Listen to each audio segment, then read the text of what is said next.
Starting off our game in Portland by night, we have our youngest character in the world of the undead. Jackson Miller is a waiter, occasional caterer, but human. You don't have a whole lot of experience with this game, just a bit of Vampire the Masquerade Bloodlines, I heard. Indeed. Then we shall make the beginning of this familiar to you. An extremely alluring individual at your diner, your establishment, your restaurant. Lonely, never eats, orders coffee and stares at it. You strike up a conversation. One thing leads to the next, and you are in your apartment. When morning comes, you are dead to the world and hastily stuffed into a closet. You wake in that closet some night or two later. It is dark, comfortingly so, but there is something uncomfortable in you, a burning, gnawing sensation in your gut. It feels like your hunger is alive and it's trying to eat you from the inside. You are so thirsty and so hungry. What do you do? What's your closet look like? I imagine it's very small and cramped and probably just a small one-bedroom, one-bathroom apartment, considering that a waiter does not give you a big paycheck. No, luckily Oregon is one of the states where the minimum wage for waiters is the same as minimum wage for everyone else. Tipped minimum wage isn't a thing here, so you're not getting robbed for it, but still not exactly enough to make a living. Yeah, I can imagine it's cluttered, clothes thrown about on the floor from when he was stuffed in, hangers that fell off of the rack, a pair of shoes in the bottom left, just pants in little drawers, maybe. Opening the door out into your room, it's nighttime. You perhaps wonder how long you've been asleep. I imagine he walks out into his small apartment, rubbing at his neck idly as he looks around, the gnawing hunger growing in his stomach. Just in a speed walk / mini jog, goes over to his fridge and just rips it open and takes something and tries biting into it. Anything to appease this gnawing hunger that won't go away.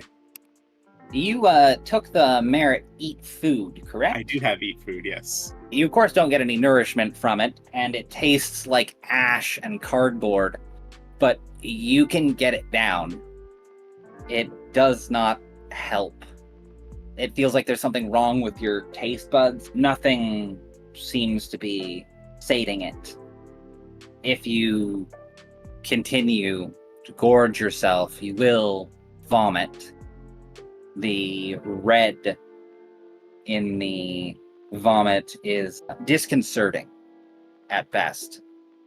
What's worse is the red chunks in the toilet smells almost appetizing. Ooh. He's gonna, as good as it smells, still not knowing what's going on, just knowing this hunger, then regular food tastes horrible and that smells good. Just clamps his hand down over his mouth, just heaving as he steps away. Just given how nothing in his apartment would sate him, he forces himself out of the bathroom away from the blood, I assume, and just dashes out into the hallways trying to get down to street level. Okay. Out in the hall, half mad with hunger, you run to the elevator, hit the button over and over again, perhaps frustrated, go down the stairs. The moment you turn for the stairs, the elevator door opens. It is Miss Jennington, your absolute cretin of a neighbor. She slips notes. She denies that it's her. You know that nobody else on your floor would be as anal retentive about the building as her. She's clutching her mail and gives a snooty look at your appearance. and tries to brush past you, muttering, "Clean yourself up." As angered as it makes him, he holds himself back, or at least attempts to, because I can imagine seeing a human after waking up after 2 days starving practically is very alluring.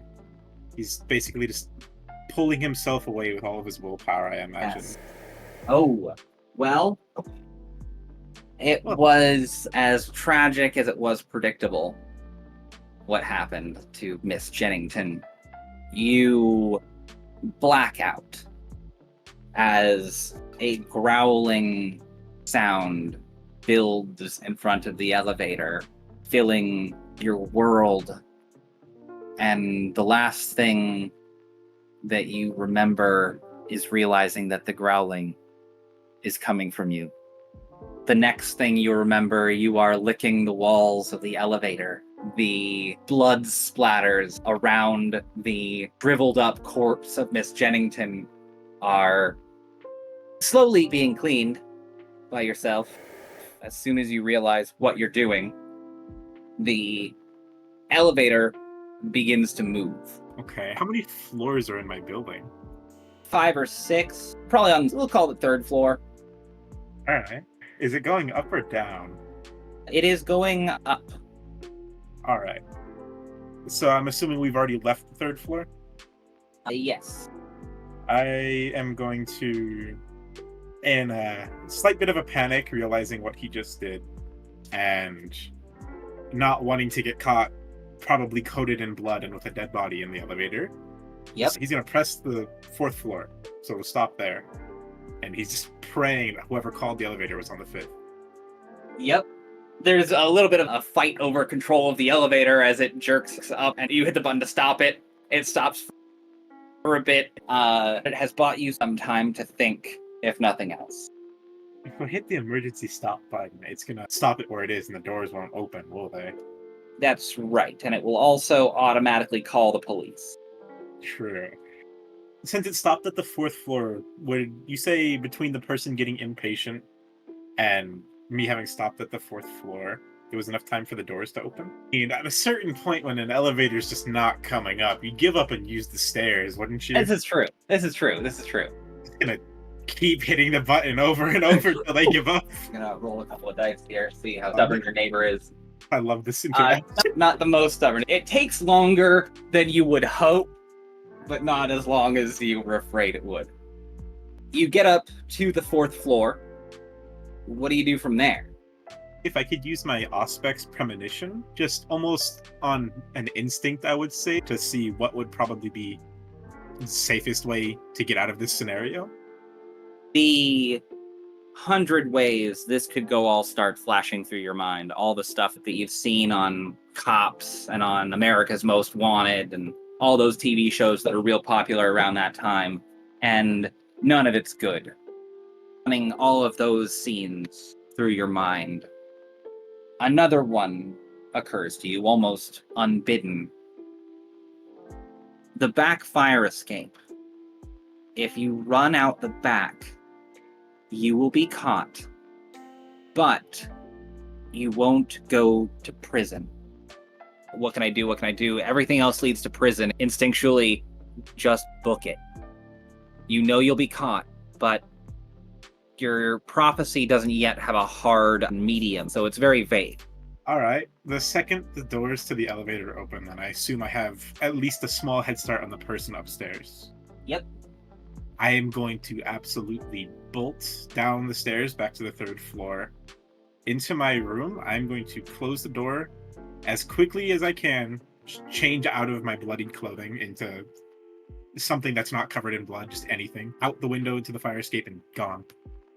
Somebody seems to have noticed the blood that was on the carpet outside the elevator and called the police at some point because there are red and blue flashing lights out at the main street. You're coming down through an alley and you're at the bottom of the fire escape. It's one of those stereotypical ones that looks like if you try to unlatch it yourself, you're probably going to hurt yourself, but there's a convenient dumpster down below. Yeah, I'll jump down into that just as quick as I can after I land. he'll just run deeper into the alleys, running away from the sirens. As you drop down, a police car pulls up to the alley. You land with a shattering clang. Oh, that one definitely hurt. Take 1 point of superficial damage. The dumpster was empty. You crashed right through the plastic lid and hit the metal bottom of the dumpster. It didn't hurt as much as you thought it would. Somehow only a little bit worse for wear, maybe a sore ass. You peek your way out of the dumpster to be met by the glare of a flashlight right in your eyes. Oh, Lord. Sir, is there a reason you're escaping down the fire escape? I couldn't find my keys and I fell. The beam goes to your shoes, back up to you, back up to your face. Son, can you smile for me real wide? I tried to inconspicuously just lick the inside of my teeth really quickly. You feel the points, but just as you notice them, you feel them retract a little bit so that they're only barely noticeable. You could certainly hide them with a small smile. Yeah, I'll give him a very tiny smile. Not exposing too much of my teeth, but still showing them off. You've been, drinking tonight, my friend? No, sir. I misplaced my keys at my friend's house, and he lives across town. It's too far of a walk for the night. I just want to try to get back in. Honestly, your sirens scared me. That's why I fell. I was almost up. He squawks into his radio. Hey, can you tell Parsons that we may have an LSTAT situation? What's an L-stat? Minor medical mishap. You look a little wobbly, deathly pale. I'm fine, I promise. Honestly, you scared me. I can assume the blood drained from my face because you guys terrified me. From the sounds of it, we got a bit of a messy situation inside. Can somebody give me a report on what the situation is on those bloodstains? There's squawks from the shoulder walkie-talkie. It looks like we got a lot of blood. Working on the elevator. Oh, dear God, nope. Yeah, we got a corpse. Looks like it's been here a while. There's a corpse in my building? In the elevator, by the sounds of it. You mind, coming down to the station with me real quick, son? What for? We just gotta ask you a few questions. If you got nothing to worry about, then, you got nothing to worry about, and you can be on your way in an hour or two tops. Hell, I'll buy you a drink afterwards. What do you say? Sure, yeah. I assume he'll help me out of the dumpster. He's a cop, and he's a little bit wary of approaching a suspect, as it were, but he reaches out to help you. I'll take his hand, and I assume he helps me get out. Once he does, I'm on my feet, brush myself down, rub my back. Oh, yeah, that fall hurt. And how far away would I be from him, in general? As he approaches the dumpster, you'd be within arm's reach. If you hop down from inside the dumpster, you could land as much as 5 feet away from him. I'll try to land that far away from him, and I'm immediately gonna book it. You easily evade him. Your newfound strength is more than enough to keep you going and keep you moving along faster than him in his bulletproof vest. Get up. In your jump and landing, you kick off from that dumpster with a bit more force than you expected, knocking it sideways, blocking the alley, leaving him scrambling and unable to follow whatsoever. Last you see, he's running back towards his cop car, yelling something into his walkie-talkie. Alright, awesome. Yeah, I'm just gonna keep running. Alright. Out of the general vicinity, you run alley to alley, trying your best to look casual during the times when you've got to run an open sidewalk. Soon there are no cop lights. What do you do now? In the sense of the city, am I close to anywhere that I usually go to a lot? And since I've been running from my character's house through alleyways upon alleyways, I assume I'm in a vastly different part of the city. Do I recognize the area? Is there any place nearby that my character usually frequents or hangs out at? Yeah, you instinctively run towards your work. So you're in a more commercial part of town. Your restaurant's nearby. Few stores. Most of it's closed. people wore watches back in the day. You check your watch. It's about midnight. Since you said the person that turned me was a frequent there, did I work the night shift at my diner? Occasionally, you worked whatever shifts they gave you, to be perfectly honest. You weren't an exceptional worker, just someone they never fired. So would it be open? Yeah, actually, probably would. Yeah, I'll head there. Perhaps going to work. All right. At this point, swap over to Dimico. What would Dimico be doing on any given night, do you think? Say a random Tuesday night. Assuming he didn't have prior business.